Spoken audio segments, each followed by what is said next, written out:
nadie ni por asomo se puede atrever ni siquiera a igualarse a Alan García o Aya de la Torre. Pienso que el gran desafío que van a tener ustedes es llegar a los jóvenes. Vamos a decirle a los peruanos que somos un partido, que tenemos una trayectoria, que tenemos que honrar. Y el alcalde dijo, yo voy a hacer de Lima la potencia mundial. ¿Tú no estás de acuerdo con él? En el sur no quieren saber nada con la señora Boluarte, con Renovación Popular, con Fuerza Popular, que son el partido que están gobernando. O sea, todos los partidos que han perdido están gobernando con Dina Boluarte. Bagua fue una provocación de un tal Puyango, hubieron 23 muertos. La gente dice, oye, 3, 4 parlamentarios en el APRA hacían el parlamento. La han destruido a esa pobre señora, la han destruido porque le ponen el chaleco de detenida, la engrilletan, y eso Alan no se lo iba a permitir. Yo he estado muy cerca del presidente, con Jorge, con Mauricio, y lo he escuchado repetidas veces decir, el honor y la dignidad tienen tanto valor como la vida.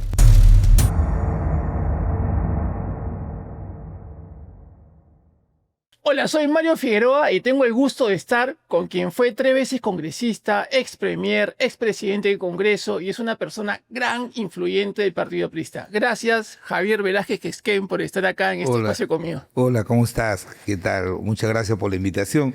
Y solamente una pequeña corrección, no 3, sino 5 veces. 5 veces. 5 veces parlamentario en representación de mi querido pueblo de Lambayeque. Y siempre con el Partido Aprista. Ah, obviamente. Yo entré al partido hace 45 años, cuando tenía 20 años de edad, con la ilusión de formarme como dirigente político, enseñaba en colegios, pero a la vez ya estudiaba Derecho y ya, yo pensé que la vida no me iba a deparar tantas responsabilidades en el partido, pero aquí estoy, después de 45 años. El Partido Aprista es un partido de tradición. ¿Tu familia es aprista? Sí. Fíjate, te quería decir brevemente 2 anécdotas. Mi padre fue secretario general del distrito donde yo he nacido. En la provincia de Chiclayo hay un distrito que se llama Ciudad Eten, que es diferente al distrito del Puerto Eten, donde está.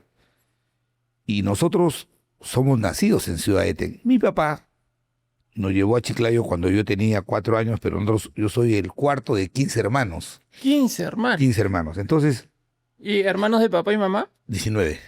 Wow. 15 con mi papá, mi mamá y mi papá. Pues te lo pregunto. 15 de papá y mamá y 4 de mis otros hermanos que son... Impresionante, ¿ah? Ya, y mi papá era secretario general del partido en el distrito de Ciudad Eten. Y él sí tuvo el honor de recibir en la plaza de Ciudad Eten a Víctor Raúl Aya de la Torre. A Víctor Raúl Aya de la Torre. Entonces... yo tenía 19 años cuando Aya de la Torre fallece, o sea, yo voy a su meeting con mi papá voy al meeting en la plaza de Chiclayo cuando él estaba postulando para la Asamblea Constituyente, ya estaba un poco muy avanzadito de edad, yo lo vi muy lejos porque la plaza se llenó. Y después 2 cosas que me conmovieron. La primera es que cuando murió Aya de la Torre, mi papá y mi mamá lloraban como si fuera parte de la familia y se pusieron de luto. No pudieron ir a Trujillo porque eran de escasos recursos económicos. Y luego, cuando el año 80 Fernando Belaúnde le gana la elección a Armando Villanueva del APRA, todo se pensaba que el APRA iba a ganar y no gana, lo vi a mi padre muy triste, llorar por esa derrota, y yo ese día decidí que mi papá me llevara al partido a inscribirme. ¿De tus 15 hermanos? Sí, me inscribe el 20 de mayo, 2 días después de esa derrota. Me inscribe el 20 de mayo y desde esa fecha aquí estamos. ¿Qué edad tenías tú? 20 años de edad. 20 años. Sí. Y cuéntame, 5 veces congresista. ¿Qué lecciones tú sacas de esa experiencia? ¿Qué lecciones? Que primero te diré que con mucha satisfacción la generosidad del pueblo de Lambayeque. 2, que yo creo que un parlamentario que representa una circunscripción electoral tiene que darle el peso del trabajo que hace a esa circunscripción y no solamente yo el año 95 vine por primera vez al Parlamento, ¿no? Y pensábamos, como todo provinciano viene 5 años y te regresas. No cerré mi estudio jurídico, ya lo dejé con mi papá y un amigo, pero hubo gente que vio condiciones en mí. Yo no conocía a Alan García. El año 97, como yo era profesor de Derecho Laboral en Chiclayo y estudiaba Derecho, me adscribí a la Comisión de Trabajo en Lima y el doctor Luis Delgado Aparicio, que Dios lo tenga en su gloria, me vio condiciones, ¿no? Y me envió por la Comisión de Trabajo del Congreso a Ginebra, a OIT. Fuimos con la doctora Marta Chávez, que también era oralista. Y ahí comencé a hacer mis primeras experiencias parlamentarias y un buen día Jorge el Castillo, a quien aprecio mucho, que es mi contendor y lo respeto, me dijo, oye, estudiate una maestría porque tú tienes condiciones para seguir en política. Entonces fui a la Universidad Católica y hice una maestría de Derecho Constitucional, que eso me sirvió mucho para estar en la Comisión de Constitución como miembro titular más de 10 años, estar en la Subcomisión de Acusaciones.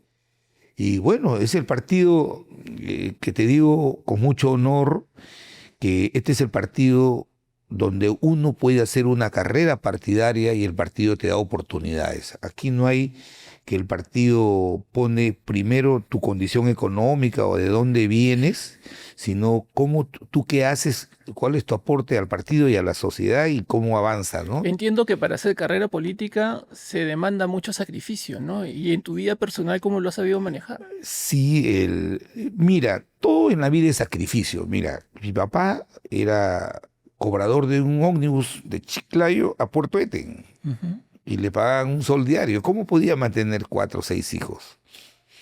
Y yo soy hijo de escuela pública y de universidad pública. Y en esa época las universidades públicas todavía eran muy importantes, ¿no? No había tanta universidad privada como ahora, pero la perseverancia y de mi viejo para poder mantener, nosotros fuimos a Chiclayo 6 y terminamos siendo 15. Claro.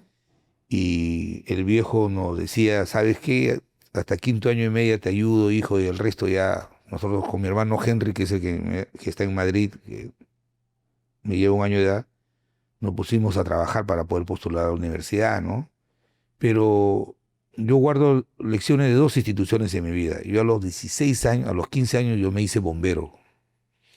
Entré al cuerpo de bomberos, llevado por un profesor, luego ahí tuve un accidente y a los pocos meses un accidente, íbamos a un incendio y el carro de los bomberos se volteó. No. Y yo me fracturó la clavícula, todo, estuve hospitalizado, todo, y mi viejo me quiso sacar de los bomberos y yo dije, no, yo me quedo. Y ahí me quedé, y ahí me preparé para ingresar a la universidad pública, pues nos preparábamos. Yo le debo mucho a esa institución, he estado 25 años en la vida activa en el Cuerpo de Bomberos, y luego ya cuando el año 95, impulsado por la renovación en el partido en Lambayeque, yo vengo al Congreso, el 95, pensando que iba a estar 5 años. Y luego ya conocí a Alan García en París, me recibió el año 97, nos lo visité 2 veces, y cuando él regresó el año 2001, yo ya tenía un poco de experiencia y me confiaron de los 5 años que el APRA debía presidir la Comisión de Fiscalización en el gobierno de Toledo, los 4 años yo lo presidí a pedido del propio presidente Alan García. Y él era un hombre que le gustaba reconocer el trabajo, ¿no? La perseverancia, y a partir de ahí ya con más experiencia acumulada he tenido el honor de representar al partido, no solamente siendo presidente del Parlamento, sino también presidente del Consejo de Ministros. Y aquí estamos, tratando en una contienda democrática interna, que es muy bueno, que donde hay buenos candidatos, buscar cómo tener el honor de representar a un partido como el APRA. Cinco periodos como congresista y a ti nunca te he visto en una situación complicada, estas de investigaciones o de acoso por parte de la fiscalía. Y también quiero que me cuentes un poquito el apoyo de la familia, ¿no? Porque la familia es la que sufre más, porque uno que está metido no ves la repercusión que hay en el entorno familiar, ¿no? Sí, mira, para precisar, porque hoy día toda la información se conoce, el 2019, cuando cierran el Congreso, me cayeron a mí 6 denuncias constitucionales, 6. 3 de un fiscal de Lambayeque que luego se hizo ministro del Interior de Pedro Castillo, que quería hacerse figura, destruyendo la imagen de políticos, de un fiscal que ahora está procesado penalmente, que fue ministro del Interior de Castillo. Mm. Y en ese interregno de la pandemia y 2, 3 años más, yo puse mi estudio acá en Lima con mi hijo Ujú. y me he dedicado a levantar esas investigaciones que eran falsas y ya se han archivado de 6, 5. Hay una que nos han abierto el año pasado a todos los dirigentes del APRA, a todos, a Jorge, a Mauricio, a Mercedes Cabanías, a todos.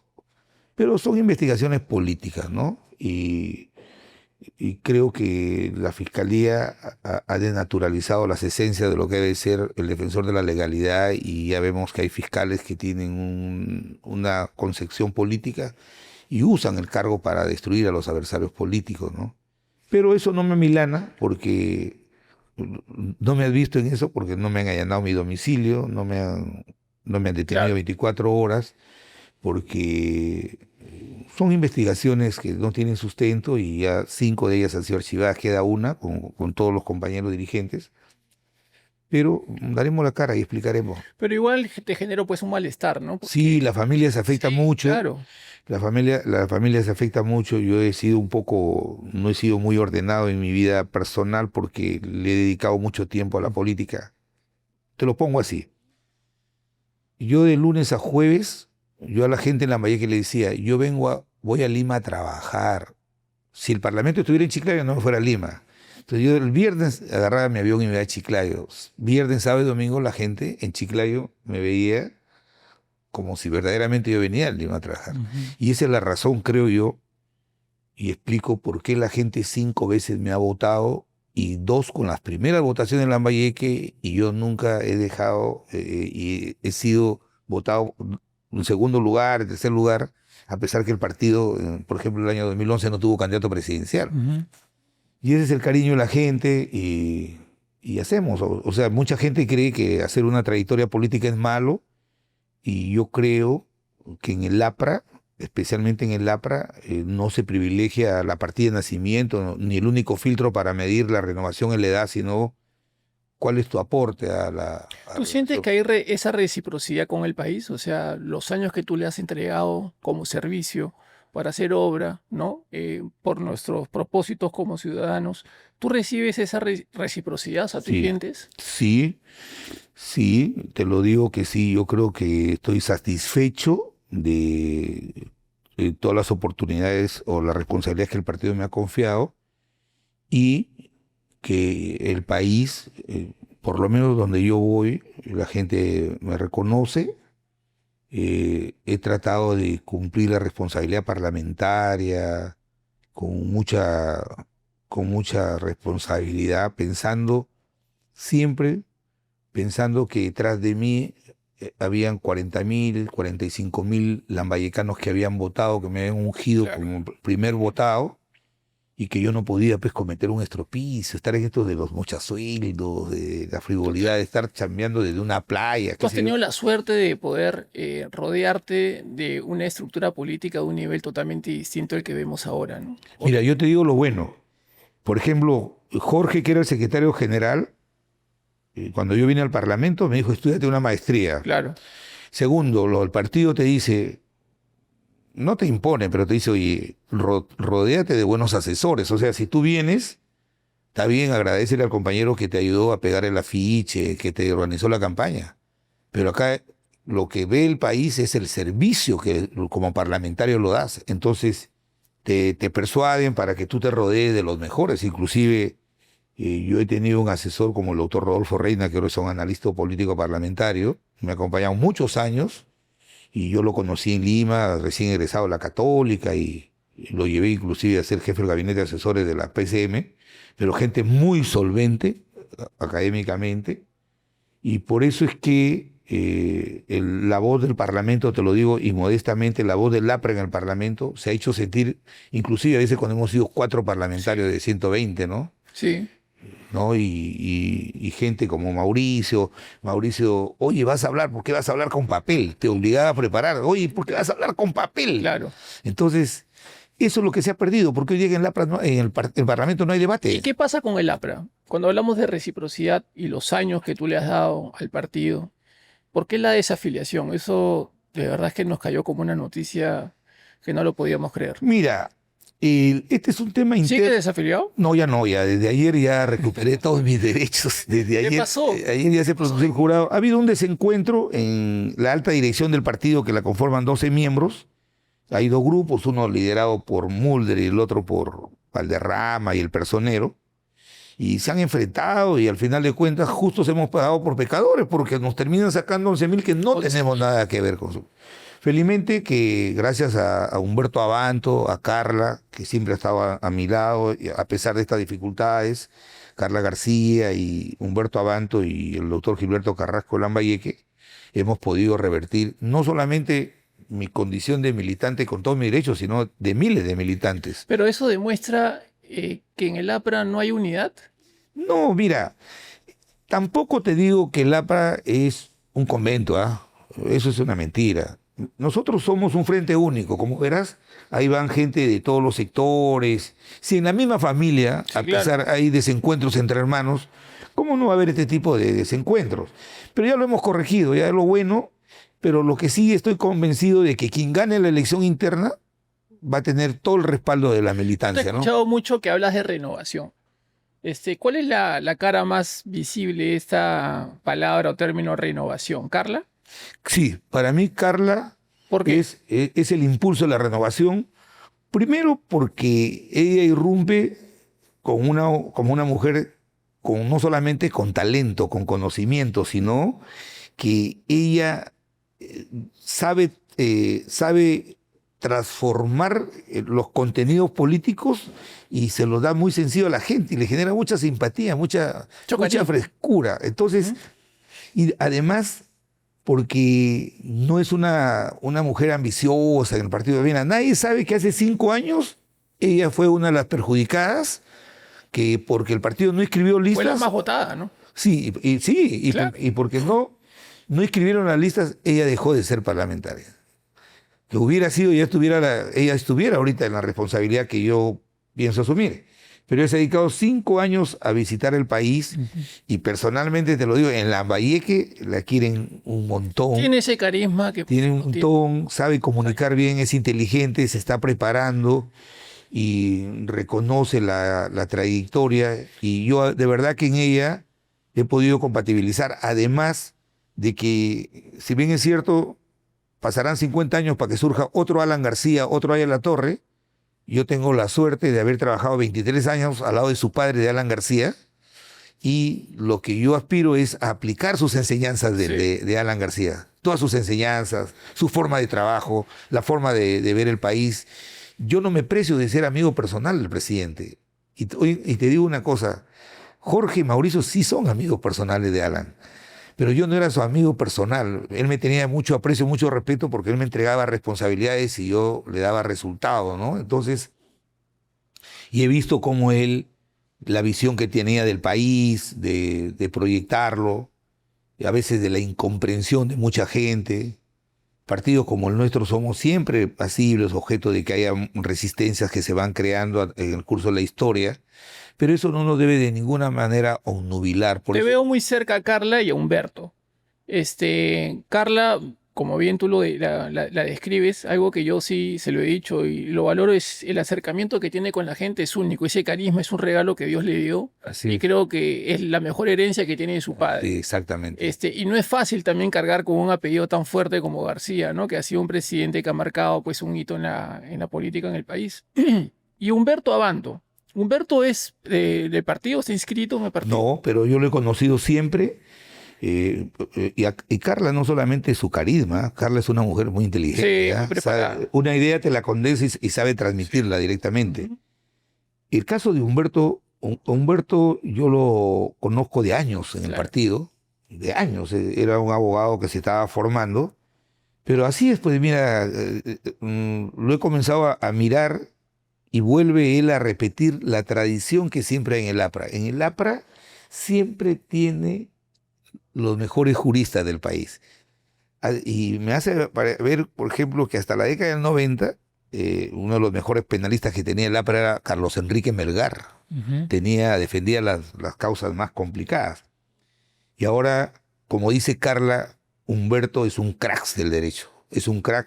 Yo me siento orgulloso de que no está inscrito por algunas situaciones que él tenía por su desarrollo profesional, pero es imprescindible que ahora participe en el partido y va a ahí voy. participar. Si bien es cierto, eres abogado y todos tienen derecho a una defensa, Pero ¿por qué los casos más sonados, digamos, que polariza el país, siempre estuvo Humberto asumiendo, ¿no? La defensa de esos casos, ¿no? Como, Sí. como este de Cerrón, ¿no? Sí, pero ¿sabes qué? Humberto es muy profesional y para esos casos muy complicados buscan a los mejores penalistas. Y personalmente, como Javier Velázquez, y yo veo que en el partido le tienen mucho cariño, tú lo ves en los debates y es una autoridad en el derecho Sí, claro. penal, en el derecho constitucional, y yo me siento orgulloso que él esté auspiciando y él ha sido prácticamente el abogado que me ha defendido mi vuelta al partido, la militancia, y lo ha hecho con tanta solvencia. Y a mí no, yo ahora me alegra su desarrollo profesional, pero yo lo conozco desde hace 20, 25 años en el partido, como joven abogado haciéndose, y ahora él ha decidido ingresar a la política. Y me alegro porque te digo una cosa, él ahorita ha sido invitado a varios partidos y él ha decidido quedarse en el partido, en el APRA, y apoyar esta fórmula popular y provinciana. Con él estamos yendo mañana a Chiclayo y a Piura. Y yo creo que él tiene en el APRA un espacio que siempre el APRA ha reservado para los mejores juristas, para los mejores académicos. Entonces, el APRA está de vuelta no solamente para recibir el calor y el apoyo de la gente, sino ahora volvemos para ofrecerle lo mejor de nuestra experiencia en este país que está navegando 15 años, parece que estuviera dormido el país, no crece más del 3%, la pobreza parece que fuera esto un retrato de Dorian Gray, porque nosotros dejamos el 2011 la pobreza en 27.6 y ahora la pobreza está en 27.8. O sea, no ha pasado nada en 15 años. Mira, o sea, yo creo que como peruano, y creo que todos coincidimos en eso, el último gobierno exitoso ha sido el segundo gobierno de Alan García, ¿no? Con un crecimiento de 8, 9%. Así es, en promedio de los 5 años. Y hoy día vemos un crecimiento que con la justa llega al 2% y Dios quiera vamos a llegar al 3.1 como prometen. Algo que no se entiende, y tú has sido congresista 5 veces, es por qué el presupuesto del Congreso se ha disparado a 1.300 millones de soles al año. ¿Se puede gastar tanto en el Congreso? Mira, si hay algo por la que se ha terminado de desconectar el pueblo con su representación, porque el Parlamento es el contenido, es la estructura fundamental de la democracia, y la democracia se sustenta en la representación política. Entonces, cuando la representación se debilita, la democracia cruje, la democracia se debilita. Entonces, hoy día tenemos una representación que le cuesta a los peruanos 1.400 millones de soles. ¿Sabes cuánto costaba la que dejamos el 2011 con los mismos parlamentarios? 500, creo. 370 millones de soles. Y si los peruanos no recuerdan, Alan García, a los parlamentarios que entramos en 2006 con él, nos hizo recortarnos el sueldo a la mitad. Nosotros nos recortamos a la mitad.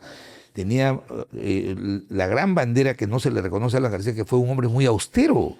Como la plata de Palacio de Gobierno hizo una central hidroeléctrica en Cusco.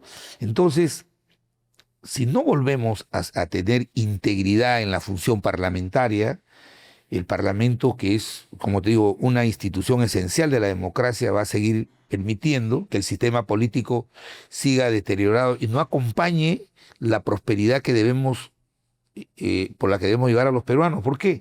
Hemos tenido en 10 años 6 presidentes de la República, tenemos en este gobierno 3 años la señora Boluarte, 8 ministros de Economía, 6 ministros del Interior. ¿Cómo no va a estar la seguridad desbordada en el país si no hay políticas públicas, si no hay gente preparada para desarrollar políticas públicas? Y para eso el APRA tiene que volver, y la gente ya nos conoce. Nosotros somos políticos, de repente muchos no querrán los políticos, pero nosotros no hemos entrado al Parlamento para pasar de una condición social, económica a otra, sino para mostrar que la función política es una noble función. ¿Cuál fue el éxito del segundo gobierno de Alan? Espérate.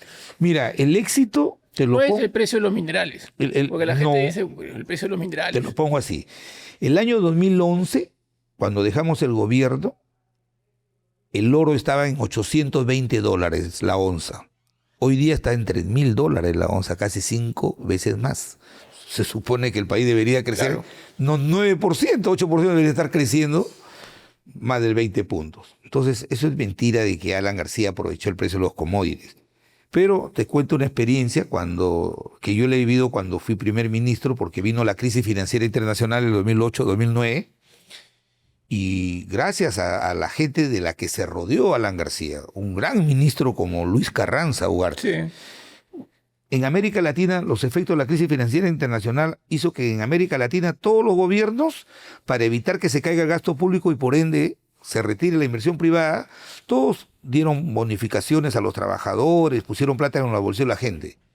Luis Carranza propuso una política, me acuerdo, heterodoxa. Él dijo, mira, presidente, vamos a aprovechar, le podemos dar un pescado ahora a la gente, pero mañana seguirá la falta de buenos colegios, de hospitales.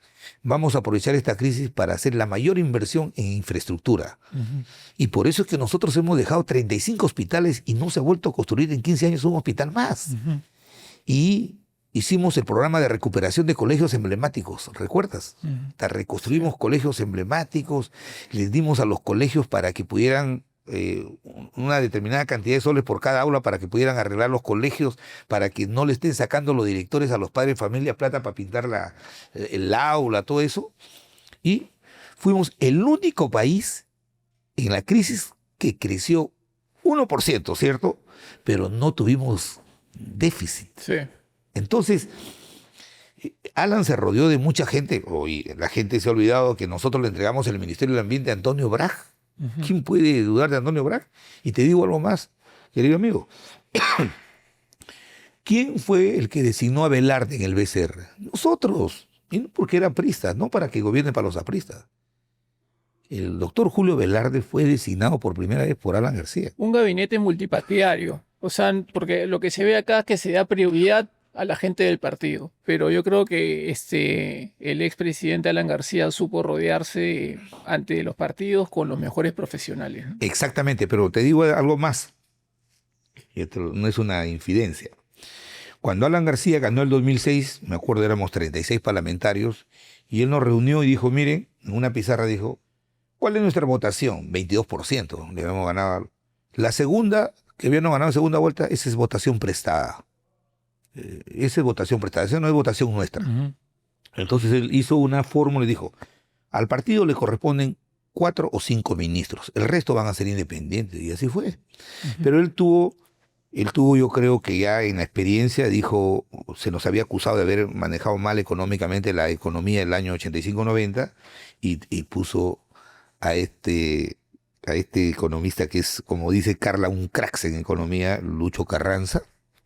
Lo puso al mando de la economía, puso a Velarde en el BCR, y Velarde ha recuperado y ha consolidado la autonomía de ese banco. Y hoy día nos sentimos orgullosos como peruanos de que este señor, que no es aprista, este señor se ha reconocido mundialmente, ¿no? Entonces, todo eso no ha sido producto de la improvisación, ha sido producto de la presión, no, ha sido del enfoque y la experiencia que Alan tenía cuando asumió por segunda vez de por dónde debería ir el país. Y en eso se explica. No llenamos los ministerios de apristas o tampoco, no, sí hemos puesto, pero compañeros que son competentes. ¿Y por qué le cuesta tanto al país continuar los procesos, los proyectos? ¿Por qué todo se tiene que polarizar en un entorno político, ¿no? Que genera esta fractura, digamos, de unión? Lo pongo como un ejemplo claro, el tren eléctrico, ¿no? Que tuvo que pasar 30 años para que Alan termine su obra después de que lo hicieron mugre, ¿no? Así es. Creo que la oportunidad, el año 2026, va a ser la gran oportunidad de que quien gane las elecciones pueda convocar a un gran acuerdo nacional, pero no burocrático, sino a un gran acuerdo nacional para que los peruanos, la mayoría de los peruanos representados en el Congreso y en los partidos que participen en el Congreso, para hacer un acuerdo nacional sobre 4 o 5 cosas. Por ejemplo, te digo, tenemos que a partir del 28 de julio poner en marcha un proceso de reimpulso de la economía. La economía no puede estar creciendo 3%, pues. Fácilmente debería estar creciendo 6-7%, y se tienen que tomar medidas muy concretas para que en diciembre de ese año nosotros ya estemos llegando a 4 o 5, y para el año 2027 fácilmente volver a la velocidad de crucero, crecer 7-8%, que es lo que va a resolver el tema del empleo. Segundo, creo que es un imperativo moral del nuevo gobierno acabar con la pobreza extrema. Hay 1.870.750.000 peruanos que viven en pobreza extrema. Y para eso tienes que hacer una política multisectorial que tenga que mejorar el tema de la infraestructura, los hospitales, las escuelas. Y lo otro, en el tema de la educación y la salud. Tenemos que ponernos de acuerdo para que estas políticas públicas no sean perforadas por situaciones coyunturales y que nosotros sigamos mostrando ante el mundo este indicador que nos avergüenza de estar en los últimos lugares en la educación, en la prueba PISA, de no tener los hospitales que la gente se merece. Mira, hay un estadístico que dice que somos el segundo país en la región con esa escala de capacidad, digamos, de educación que nos pone debajo de muchos países que están por encima de nosotros. Pero a nivel de presupuesto parlamentario, somos el segundo país en la región que más gasta después de Brasil, ¿no? Entonces, esos picos, la gente también entra en un nivel de conciencia y dice, o sea, ¿cómo es posible esto, no? Claro, es que, ¿sabes qué pasa? Y no terminé de responderte con respecto al Parlamento. Yo he trabajado ahí 23 años.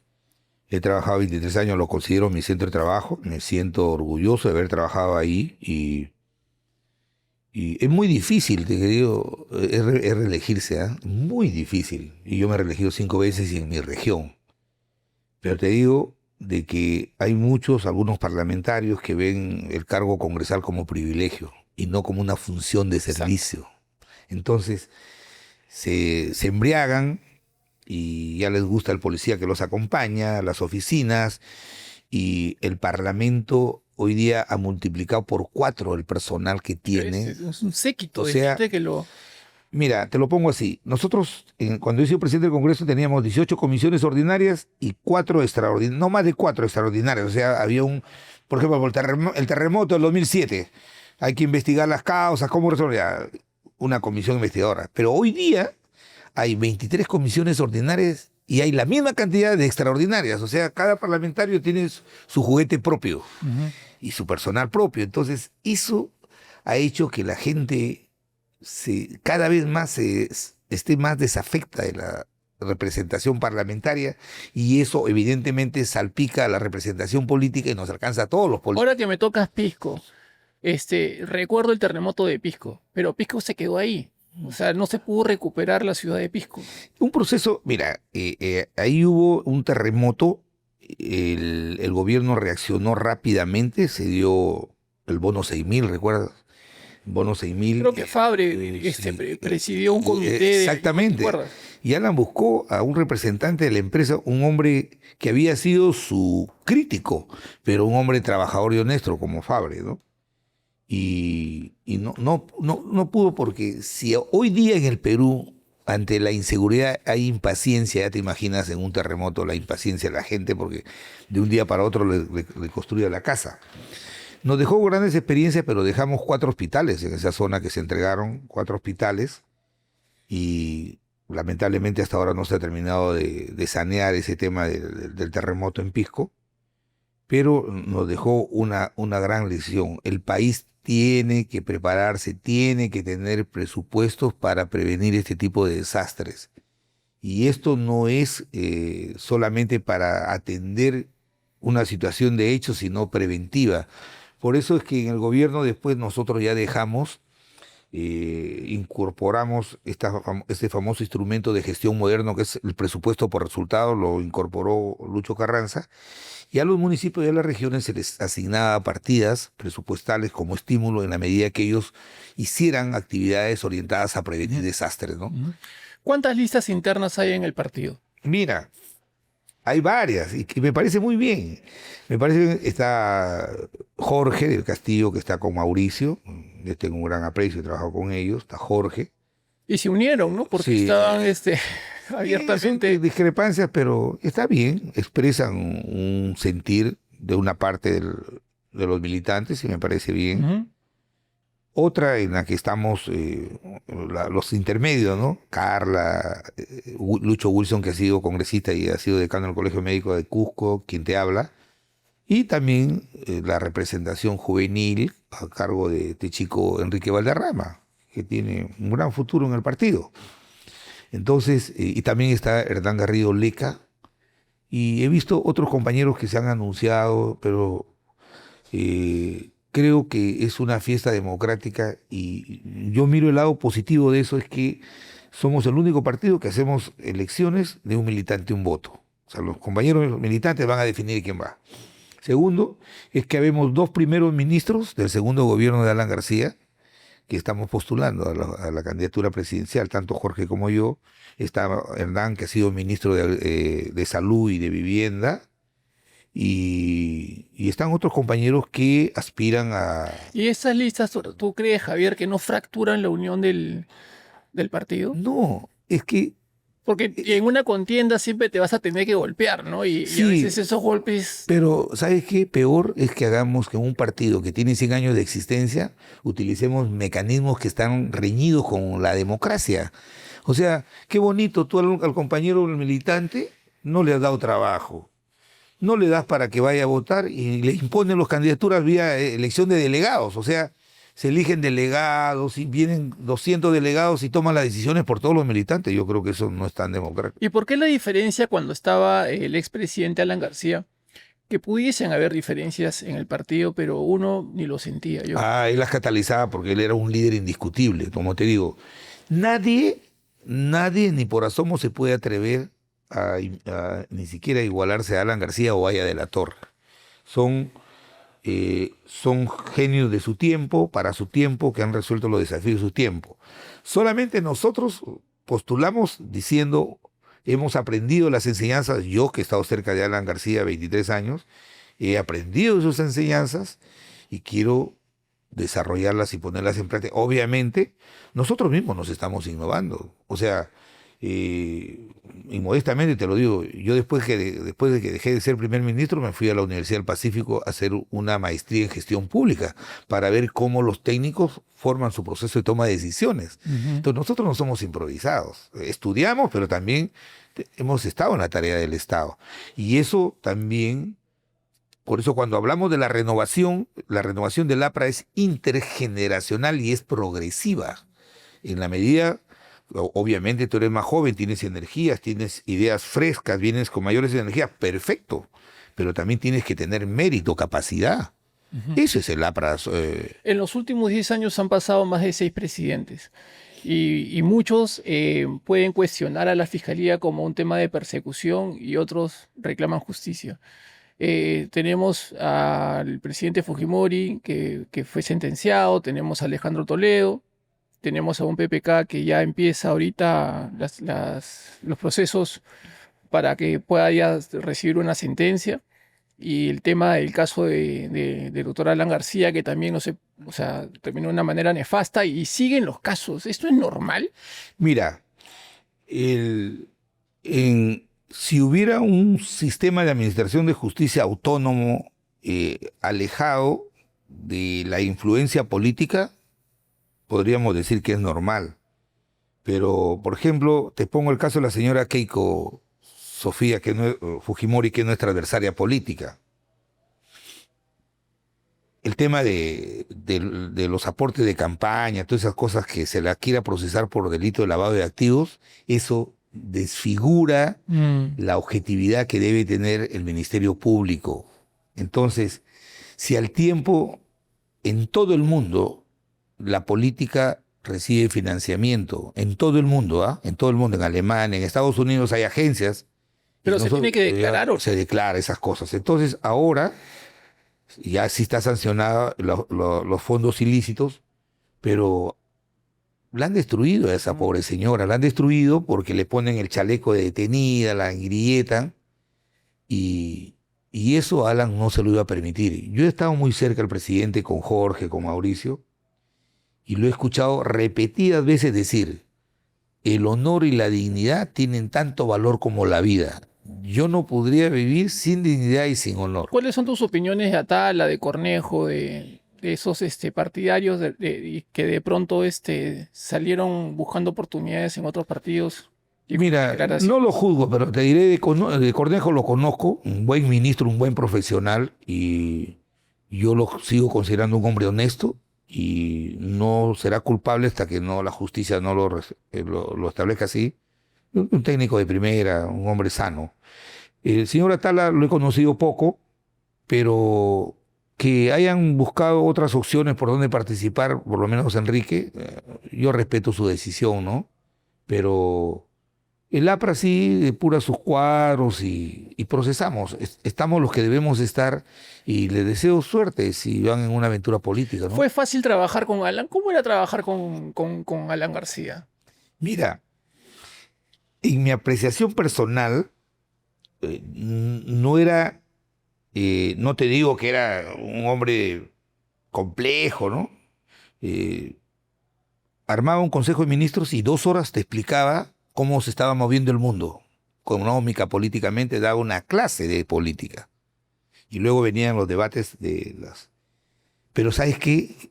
Como buen líder él tenía las cosas muy claras. Ujú. La economía, hacer crecer la economía, mejorar la infraestructura del país, resolver el tema del tren eléctrico. El tren... Mira, ya estuviéramos por la línea 3 o 4 del metro y no lo hemos podido porque por desidias políticas.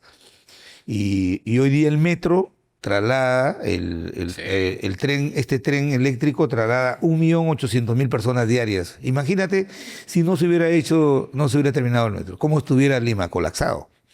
Entonces, siempre él nos decía, hay que trabajar, trabajar, trabajar y no distraernos en lo que nos dice el enemigo, porque el enemigo, por más que te ve trabajar, dice, sí, está bonito el hospital, pero ha robado. Es bonito el hospital, pero hay corrupción. Y siempre nos han tratado de descalificar, no por el lado de la capacidad, porque si tú te das cuenta, personas como tú, que no son odiadores, sino que ves objetivamente, la mayoría de los peruanos dice que ese gobierno de 2006-2011 fue bueno. Sí. Cuando yo por la calle, la gente dice, oye, 3, 4 parlamentarios en el APRA hacían el Parlamento. O sea, no reconocían una capacidad en el Claro, por supuesto. Parlamento. Y entonces, ¿por qué esta insólita apreciación de que los apristas no somos capaces o nos vinculan al tema de la corrupción? Entonces, nosotros tenemos muy claro los que hemos sido formados en el partido y como te digo, estoy en condiciones de decirle a los peruanos, han pasado 15 años y no han visto a Jorge, a Meche Cabanías, a mí, que somos líderes del APRA, o a Mauricio, engrietados o detenidos. Porque nosotros sabemos las cosas para qué entramos a la política, ¿no? Bueno, en el gobierno de Alan García estuvo el tema con Rómulo León, el tema de, ¿cómo se llama ese señor? Ese fue en el primer gobierno, ¿ah? Ese fue en el primer gobierno. En el segundo gobierno, Rómulo León ya no tuvo ninguna participación. De los petroaudios. En el tema de los petroaudios, mira, Sí, claro. ahí quisiera hacerte esta reflexión. Mira, Alan, lo celoso que era de cuidar la imagen del gobierno. El tema de los petroaudios, salieron conversaciones de este Rómulo León con otro funcionario de tercer nivel, ¿ah? Que hablaban tonterías, cosas que eran abominables. Ujú. Y Alan entendió que como era ese funcionario de tercer nivel, que no era prista, Alan sabía de lo que era responsabilidad política. Y asumimos la responsabilidad política cuando se fue todo el gabinete de Jorge el Castillo. Jorge el Castillo no tenía nada que ver con eso. Pero supimos asumir la responsabilidad política. Lo mismo pasó con Bagua. Bagua fue una provocación de un Wow. tal Puyango, una provocación, hubieron 23 muertos, Ujú. y se asumió la responsabilidad política con Yehudi, que un gran amigo que colaboró con el gobierno. Pero ahora vemos, por ejemplo, el sur está indignado. Yo acabo de venir con Carla y con Carla de Cusco, y en el sur no quieren saber nada con la señora Boluarte, con Renovación Popular, con Fuerza Popular, que son el partido que están gobernando. O sea, todos los partidos que han perdido están gobernando con Dina Boluarte. ¿Por qué?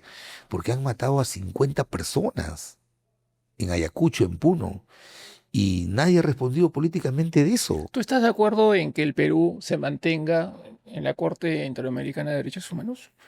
Creo que sí, porque, mira, a ver, lo que hay que hacer, yo he visto que los políticos nuevos, pues, para capturar el electorado, dicen, pena de muerte, vamos a renunciar a la Corte. La señora Dina Boluarte lo ha dicho, si está en sus manos hacerlo. Pero parece que lo va a hacer, ¿no? No lo va a hacer, ella cree que con eso cobra popularidad, no lo van a hacer. Mira, hay que ser coherentes. Si somos un país que estamos integrados al mundo, estamos buscando integrarnos, hemos firmado casi 23 tratados de libre comercio. Nos estamos integrando a todos los organismos porque el intercambio comercial ahora, los países o los inversores no solamente te piden que tengas solvencia para pagar, sino que incorpores en esos contratos garantías para cuando venga un déspota o un dictador quiera patear el tablero de sus ¿Y tú no contratos. crees que los villanos se esconden detrás de esos derechos? Claro. Mira, no, yo también. O sea, a ver, yo te digo, ¿no? La voz popular que uno va escuchando en las calles es que son los malos que se esconden detrás de los derechos y los buenos que se convierten víctimas culpables, perdón, de los delitos. Sí, pero el problema no es los organismos, sino las personas que están ahí. Es cierto, la Corte Interamericana, la Corte ha sido tomado por un sector ideológico. Entonces, ¿cómo no se va a indignar un ciudadano? Exacto. Si ve que a la señora Lori Berenson, que quiso dinamitar el Congreso, le anulan el juicio, le hacen un juicio, la sacan del país y le pagan una indemnización de $200,000. Impresionante. ¿No? Entonces, ¿cómo no se va a indignar el país? Mira, nosotros tenemos en el Con los equipo, comandos Chavín de Huanca, exactamente, la Embajada de Japón. nosotros tenemos en el equipo nuestro a Félix Ortega. Es uno de los talentos, unos científicos médicos importantes que tiene el APRA y el país. Tiene una clínica en Huancayo que es la única que hace trasplante de riñones. Un capo, como dice Carla, un cracks. Él, su padre siendo alcalde aprista, lo mató Sendero. Hace poco que estuve con él le dije, oye, ¿le han hecho un reconocimiento a la familia? Eso? Nada, ni se han acordado, ni siquiera de decirle, por lo menos como un gesto, señora, le vamos a dar una pensión de 100 soles. Nada.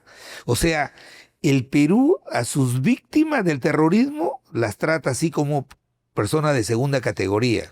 Y a los victimarios hay pues ONGs, hay organismos que viven de eso. Entonces, en el Senado, ya falta poco, el nuevo Senado tiene que trabajar este tema de nuestra vinculación a la Corte, porque nosotros tenemos, por ejemplo, mañana estamos perdiendo arbitraje, ¿no? Porque hay autoridades chauvinistas que dicen, sí, que esto no debe ser, nos llevan al CEADI y perdemos. Ahora estamos pagando. Bueno, con nombre propio, lo que está pasando con la municipalidad. Exactamente, pero ¿lo paga la municipalidad o el alcalde? No, lo paga el Estado peruano. Y todo eso lo vamos a perder, ¿por qué? Porque estamos afectando contratos que nosotros mismos hemos reconocido esa jurisdicción. Entonces, yo porque pierdo ese juicio no voy a decir, ¿sabes qué? Me aparto del CEADI, si no nadie viene e invierte al Perú. Entonces, hoy día en el mundo la integración no solamente es económica, sino está vinculada, oye, tú me pones una cláusula anticorrupción, tú me pones una cláusula donde la jurisdicción sea el CEADI. Entonces, nosotros queremos alentar la inversión. Nosotros somos un país rico en mineral. ¿Cómo asegurar y garantizar al empresario de la inversión privada de que no va a tener problemas con la población y las comunidades, que muchas veces son agitados por 4 o 5 personas maliciosas que elevan voz de protesta, ¿no? Con la consigna de incentivar la minería ilegal? Porque la minería ilegal hoy por hoy, según Economist, exporta más mineral que la minería formal. Ya, ahí te quiero ser muy claro, un tema de principio. La gran minería aporta casi el 60% de los ingresos que tenemos en el PBI, ¿ya? Hay que cuidarla, hay que preservarla, hay que darle todas las garantías para que se siga haciendo esos desarrollos mineros, pero, por ejemplo, en Cusco, Constanza y la otra minera da un importante aporte al canon cusqueño. Entonces, una cosa es la minería ilegal y otra cosa es la minería informal. La minería ilegal es aquella que se desarrolla en zonas de reserva natural, o sea, en los parques naturales. Eso hay que combatirlo porque esa es una actividad delictiva. Pero lo que no podemos taparnos los ojos es que hay un desarrollo de una minería informal que el Estado no ha actuado oportunamente para formalizarla. Lo que tenemos que proponer en el Perú es que así como hay una gran minería solvente, haya una mediana minería, una pequeña minería y una minería artesanal, todas que estén encausadas en producir la riqueza que el Perú necesita. Porque tú acabas de hacer una reflexión. tú acabas de decir que más se exporta de la minería informal e ilegal que de la formal. Entonces, ¿y eso por dónde sale? ¿Y eso por dónde Claro. sale? ¿No? ¿Por qué los americanos compran eso? Entonces, lo que hay que pasar es, yo creo que hay que hacer un nuevo contrato social, no hay que afectar ninguno de los derechos que tiene la gran minería, pero la información que tengo es que solamente a la fecha vamos desarrollando casi el 23 o 25% de todas las áreas que podrían ser explotadas en minería. Entonces, hay que hacer que hay que consolidar la mediana, la pequeña minería, la minería artesanal, entregándoles esas áreas que el Estado tiene inexplotadas para que puedan hacer su desarrollo y puedan contribuir, puedan tributar y que puedan también ellos tener la posibilidad de que puedan ser en algún momento grandes como los otros. Javier, ¿por qué tú que tienes toda la experiencia, por qué es tan difícil para el país desarrollar infraestructura? O sea, un país como el nuestro, con la riqueza que tenemos, son 7.000 millones de soles que se ha recaudado del canon minero en los últimos 6 meses, los primeros 6 meses del año. Pero sin embargo, no hacemos mucho, no hacemos nada. Así es, exactamente. ¿Qué? Así es. Mira, el gran déficit que tiene el Perú es la infraestructura, ¿no? Estamos viviendo grandes boom como el de la comida, como el de la agroexportación, ¿ah? Ojo, en los últimos 15 años como producto de haber desarrollado Olmo, Chavimochi en el gobierno de Alan García, hoy día vemos, por ejemplo, que las exportaciones no tradicionales están siendo un importante aporte al PBI, 13.000 millones de dólares. Antes se exportaban unos 700 millones de dólares. Hoy día el Perú ocupa entre las 10 frutas que más se exportan al mundo. Estamos en primer lugar en arándanos. Estamos en segundo o tercer lugar en la uva de mesa, en la palta. Y gracias a Chancaya, porque por el puerto Claro. está yendo ahora a un mercado no. Entonces, mira, Sí. pero a todo esto le falta infraestructura, pero hay que hacerlos entender a estos parlamentarios, por ejemplo, que Chancay necesita al costado una zona económica, pero los parlamentarios como no conocen, no tienen buenos asesores, no se preparan y están discutiendo si van a tributar o no van a tributar cuando el problema no es de tributación. ¿Sabes qué? ¿Sabes cuál es lo fundamental de hacer una zona económica especial? Que hay que Trabajo. absorber su transferencia tecnológica. Más que paguen un tributo, no, que sí, es importante para el país, es transferencia tecnológica. Y no es que esto me haya venido a la cabeza, esto es lo que hicieron los chinos hace 40 años y mira cómo están ahora. ¿Cómo te va a activar la economía? Exactamente. Y con los ingresos, el tema de la infraestructura es de verdad, es deprimente.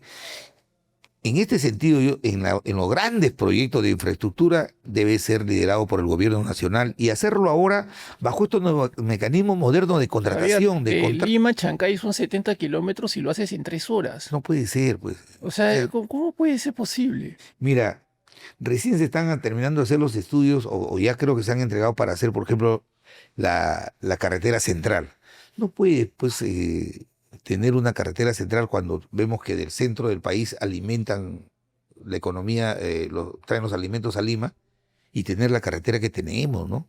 Entonces, hay grandes desafíos. Y ahora veo, por ejemplo, países vecinos como Colombia, Chile, importando trenes de última tecnología, ¿no? Conectando su país con ese sistema ferroviario que es un éxito, ¿no? Y el ímpetu que tuvo el alcalde de traer esos trenes, ¿tú qué opinas? Tengo sentimientos encontrados. Primero porque no necesariamente un empresario exitoso en el mundo privado puede ser exitoso en el mundo público, ¿ah? Mira, la administración pública tiene principios y normas que se tienen que respetar, porque los recursos no son del... Cuando tú tienes tu empresa privada, tú tomas la decisión y si pierdes, tú la asumes. Pero aquí lo que yo veo es, este señor tiene buena voluntad, pero todo lo va a dejar a medio camino. O sea, yo me sentiría satisfecho si él se quedara a los 4 años y entregara hiciera un acto de fe. Está bien, ese tren que está trayendo tiene 40 años de vida, la va a concesionar 30 años y ese tren está pensado para 80 años. Entonces, ya, pero que él la suma. Pero que lo deje todo, ya el otro mes se va y que todo deje la municipalidad endeudada, el tren electoral, obras. Es que él no esperaba eso, él esperaba que los trenes llegaran e inmediatamente ponerlos a trabajar. Pero se encontró con el MTC que le dijo, la cosa no es así. Sí, es que ¿sabes qué pasa ahí? Te soy honesto en decir, yo no para nada defiendo al gobierno, ¿no? Pero los trenes tienen que desarrollarse sobre determinada infraestructura previa. Entonces, si él dice que va a un evento a Estados Unidos y ahí le donan los trenes, es obvio que previamente hay que hacer un expediente para hacer esa infraestructura, ese tema de los rieles. ¿Y tú crees que no tiene asesores? O sea, no...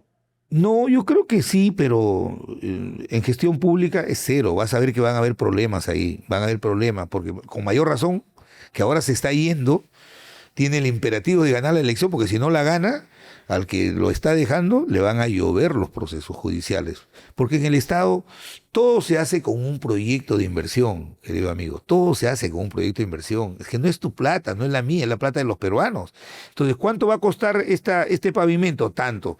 Sacas el promedio, cuánto de cemento debe tener, cuánto de fierro, todas esas cosas, todo va en un proyecto de inversión. Aquí se han hecho las cosas al contrario. Se ha traído los trenes y ahora se está presionando para que el gobierno, el Poder Ejecutivo asuma, pero inclusive yo le daría ese beneficio a la duda. Pero si se quedara hasta el último día como alcalde, fue elegido para 4 años y el alcalde dijo, yo voy a hacer de Lima la potencia mundial. ¿Tú no estás de acuerdo con él? ¿Ah? ¿Tú no estás de acuerdo de que él renuncie a la municipalidad? Bueno, al menos no ha dicho que va a postular. No, yo no estoy de acuerdo porque, ¿sabes qué? A mí no me gusta que se burlen de los peruanos. Los peruanos votaron por él, inclusive yo voté por él, porque no voté por Urresti, pero para que se quedara los 4 años y pusiera Lima, lo hiciera potencia mundial. Pero ahora vemos que los valores de la democracia se pervierten. ¿Por qué? Porque hay 2 señores que tienen la misma característica, que son ricos, que tienen mucha fortuna. ¿Quiénes son? Tanto el señor Acuña en La Libertad como él en Lima, y usan el aparato público para hacer campaña. Entonces, la cancha no está rayada igual para todos. O sea, los que entramos a la campaña, nos encontramos que tenemos que usar nuestros propios recursos para hacer la Ahora, campaña. pero como partido político APP es un partido, digamos, sólido, ¿no? No, por favor. No ha agarrado gran parte del norte. No, va a ser aplastado APP. Va a ser aplastado APP. A diferencia, yo creo que el señor López Aliaga sí está haciendo un partido, está construyendo un partido de ultraderecha, pero está haciendo partido. Pero lo otro solamente es una aventura mercantil, comercial. Los señores Acuña están con todos los gobiernos, porque a todos los gobiernos le sacan, ¿no? Un ministerio, obras, qué sé yo, y de verdad que no es un ejemplo de partido político, ni menos. Que puede comparársele con el partido del señor Aliaga, López Aliaga, ¿no? Yo tengo una discrepancia ideológica con el señor Aliaga. Yo no votaría por la derecha, ahora votaría en blanco, si es que tendría que votar. Pero el señor Acuña no se le puede comparar. Esos son muy inescrupulosos en el manejo de la cosa. ¿Quién debería ser el presidente de nuestro país? ¿Cuál sería el perfil? Porque ya hemos tenido de todo. Y sinceramente, con la experiencia que tú tienes, quisiera que te dirijas acá a la comunidad que te está viendo, te va a escuchar. Y tus opiniones son muy valiosas para todos nosotros. Sí, mira, yo diría lo siguiente, ¿no? El país debe ser gobernado por un partido que sea una institución. O sea, ya este país ya no puede seguir quejándose como hace 30 años porque gracias al esfuerzo que han hecho todos los peruanos de llevar sobre sus hombros la estabilidad de la economía, este país ya debería estar con niveles de pobreza como Chile de un dígito, de 5 o 6%, haber derrotado la pobreza extrema, haber resuelto temas de infraestructura, de coberturar derechos de salud y educación. Hoy día están declarados en la Constitución, pero no hay cobertura, pues. Tú vas a un hospital del Estado y no te atienden, no hay medicina, no hay médico, y tienen que ir a las clínicas. Entonces, el país no puede seguir cayendo en manos de improvisación. 10 años en manos de 2 personas que no fueron elegidas, vicepresidentes, que han traicionado a sus presidentes y que han gobernado con los partidos que han perdido. Eso pervierte la democracia. Por eso hay una desolación en la opinión pública de que el tema político no pasa nada. Y nosotros aspiramos, mi apreciación es que los peruanos tienen que votar por algo predecible. No hay un candidato perfecto, pero sí gente predecible que le señale un rumbo al país y que tenga los cuadros para eso. No los cuadros que vienen a aprender al Estado, sino los que ya de alguna u otra manera están vinculados al manejo de la cosa pública. En el caso del APRA, yo lo sintetizo así. vamos a decirle a los peruanos que somos un partido, que tenemos una trayectoria, que tenemos que honrar a mucha gente que ofrendó su vida por esta noble causa y que lo que hicimos el 2006 al 2011 ya pasó hace 15 años. Con esos códigos ya no vamos a gobernar el país, porque hoy día el mundo está impactado por la inteligencia artificial, por el análisis de datos, por otros nuevos desafíos. Así es. Pero nos hemos preparado para eso. Y tenemos la experiencia para hacerlo. O sea, tiene que ser eso. Y no la ilusión a veces dice, vamos votando por lo nuevo, ¿no? Pero a veces lo nuevo le resulta siendo caro, ¿no? ¿Cuándo vamos a conocer los resultados de la... El 30 de noviembre. El 30 de noviembre. El 30 de noviembre es una fecha que la ha establecido la ley electoral. El 30 de noviembre la elección, en la noche se sabrá. Y lo único que sí te digo es que todos, quien gane la elección interna, vamos a sumar y vamos a hacer que el partido vuelva a ser un protagonista en la escena política. Porque hoy día el partido aprista ya no es de los apristas, no es de los dirigentes, es del país. Es una institución del país que se ha construido casi en la mitad de la vida republicana. Tenemos 95 años. Yo pienso que el gran desafío que van a tener ustedes es llegar a los jóvenes, ¿no? Sí. Cosa que también el presidente Alan García, cuando quiso nuevamente, creo que ahí no hubo una conexión. Exactamente, sí, claro. Y eso, ¿cómo se recupera eso? Siendo honesto con la gente. Siendo honesto, yo veo, por ejemplo, candidatos que dicen, voy a aplicar la pena de muerte, voy a salir de la corte y con eso resuelvo el tema de la inseguridad. Y no se resuelve, es mentira, es eso. Segundo, veo, se han comprado cuántas motos. Y anda a ver dónde están esas motos ahora. En unos municipios donde no tienen presupuesto para conductores, no tienen para combustible. Entonces, la política de seguridad se sustenta, y esto no lo he aprendido yo porque me lo han, sino porque yo lo he trabajado cuando he sido presidente del Consejo de Ministros. Básicamente es tema de inteligencia de élite, y el Perú tiene policías y militares muy capaces en inteligencia.